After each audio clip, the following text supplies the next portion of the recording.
नमस्कार। आज हम भारतीय ज्ञान प्रणाली मतलब IKS के उन योगदानों पर बात करने वाले हैं जिन्होंने दुनिया को कुछ दिया है। हमारे पास एक स्रोत है जिसका शीर्षक है भारतीय ज्ञान प्रणाली का विश्व को योगदान। तो आज हम इसी में से कुछ अहम और शायद कुछ चौंकाने वाली बातों को समझने की कोशिश करेंगे। ये सिर्फ कोई पुरानी कहानी नहीं है, है ना? ये एक पूरी विरासत है। गणित, चिकित्सा, आर्किटेक्चर, बहुत कुछ है इसमें जिसने दुनिया को एक तरह से आकार दिया है। तो चलिए शुरू करते हैं। सबसे पहले गणित की बात। सुनने में आता है कि दशमलव प्रणाली और शून्य यानी जीरो यहीं से आया। ये तो हम अक्सर सुनते हैं, पर इसका असली मतलब क्या था उस समय? क्या ये सिर्फ एक और गिनती थी? नहीं, ये सिर्फ गिनती नहीं थी। ये असल में सोचने के तरीके में एक बहुत बड़ा बदलाव था। शून्य ने न सिर्फ गणना को आसान किया, बल्कि आप देखिए नेगेटिव नंबर्स और बीजगणित मतलब अलजेब्रा के लिए रास्ता खोला। अच्छा जी। और आर्यभट्ट, ब्रह्मगुप्त जैसे गणितज्ञों ने बहुत जटिल समीकरण हल किए। और एक और दिलचस्प बात, शुल्ब सूत्र जो है उनमें पाइथागोरस प्रमेय जैसी बातें पाइथागोरस से भी पहले मिलती हैं। सच में? पहले से। हाँ। और त्रिकोणमिति में भी साइन ज्या और कोसाइन कोज्या की जो अवधारणा है वो आर्यभट्ट की देन मानी जाती है, जो खगोल विज्ञान मतलब एस्ट्रोनॉमी के लिए बहुत जरूरी थी। तो मतलब गणित का सीधा कनेक्शन आसमान से भी जुड़ गया, खगोल विज्ञान में इसका इस्तेमाल हुआ। बिल्कुल। आर्यभट्ट ने सिर्फ ग्रहण कैसे लगते हैं ये ही नहीं समझाया कि ये पृथ्वी और चंद्रमा की छाया का खेल है, बल्कि उन्होंने ग्रहों की गति को समझने के लिए सूर्य केंद्रित मॉडल का आइडिया भी दिया। सूर्य केंद्रित मतलब हीलियोसेंट्रिक? जी, हीलियोसेंट्रिक। और ये भी बताया कि पृथ्वी अपनी धुरी पर घूमती है। और सोचिए, ये सब कोपरनिकस से सदियों पहले। कमाल है। मतलब दिमाग सिर्फ आसमान में ही नहीं बल्कि शरीर को समझने में भी लगा होगा। जीवन विज्ञान, आयुर्वेद वगैरह। हाँ बिल्कुल।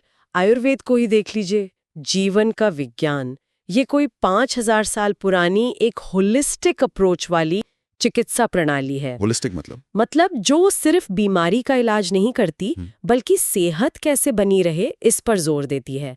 त्रिदोष के संतुलन के जरिए वात, पित्त, कफ, और इसके मुख्य ग्रंथ है चरक संहिता और सुश्रुत संहिता। हाँ, सुश्रुत संहिता का जिक्र आता है बार बार। प्लास्टिक सर्जरी, मोतियाबिंद, क्या ये वाकई उस जमाने में होता था इतने अच्छे से? देखिए, स्रोत तो यही बताते हैं।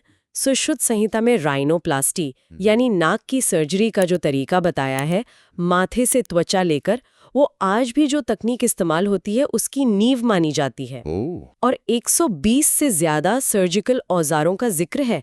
ये सिर्फ ऑपरेशन करना नहीं था, ये तो भविष्य की सर्जरी की नींव रखना था एक तरह से। जाहिर है ऐसे औजारों के लिए बढ़िया धातु ज्ञान भी चाहिए होगा। निश्चित रूप से। और धातु तकनीक में भी भारत पीछे नहीं था।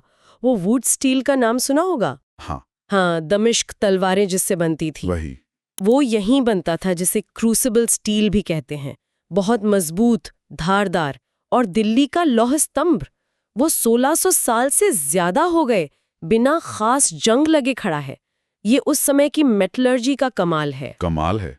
और जिंक मतलब जस्ता, उसको डिस्टिलेशन से निकालने वाला पहला देश भी भारत ही था। तो मतलब ज्ञान उन्नत, चिकित्सा उन्नत, धातु उन्नत, इसका असर शहरों पर, बिल्डिंग्स पर भी पड़ा होगा। बिल्कुल। सिंधु घाटी सभ्यता को देखिए। मोहनजोदारो, धौलावीरा, वहां ग्रिड पैटर्न पर सड़कें थीं, गजब का ड्रेनेज सिस्टम था, पब्लिक बाथ्स थे। ये उस जमाने के हिसाब से बहुत आगे की बात थी। और बाद के मंदिर? हाँ, बाद में वास्तुशास्त्र के हिसाब से बने मंदिर, वो भी इंजीनियरिंग के बेजोड़ नमूने हैं। जैसे तंजावुर का बृहदेश्वर मंदिर है, उसके शिखर पर करीब 80 टन का पत्थर रखा है बिना किसी गारे सीमेंट के। 80 टन बिना सीमेंट? जी। या फिर कोणार्क और मोढेरा के सूर्य मंदिर, जिनका पूरा डिजाइन एस्ट्रोनॉमिकल अलाइनमेंट पर आधारित है। ये तो हुई विज्ञान और तकनीक की बात। वो 64 कलाओं का भी जिक्र है स्रोत में। क्या वो सिर्फ आर्ट्स थीं, जैसे नाचना गाना? नहीं, 64 कलाओं का कॉन्सेप्ट बहुत बड़ा था।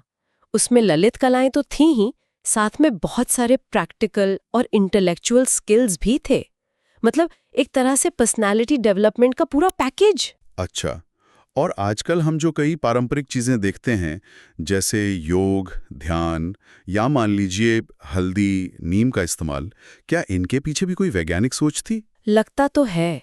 कई मामलों में ऐसा पाया गया है कि इन परंपराओं के पीछे स्वास्थ्य या मन शरीर के कनेक्शन की गहरी समझ थी, प्राकृतिक चीजों के औषधीय गुणों का ज्ञान था।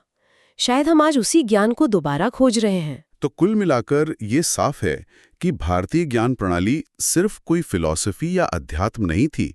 इसमें विज्ञान, तकनीक, मेडिसिन, कला, इन सब का एक बहुत ठोस, एक प्रैक्टिकल आधार था, जिसने दुनिया को बहुत कुछ दिया है। बिल्कुल। और ये बात सोचने पे मजबूर करती है कि न जाने और कितनी प्राचीन ज्ञान प्रणालियों में ऐसी कौन सी बातें, कौन सी इंसाइट्स छुपी होंगी जो आज भी हमारी समझ को, हमारी दुनिया को देखने के नजरिए को बदल सकती हैं।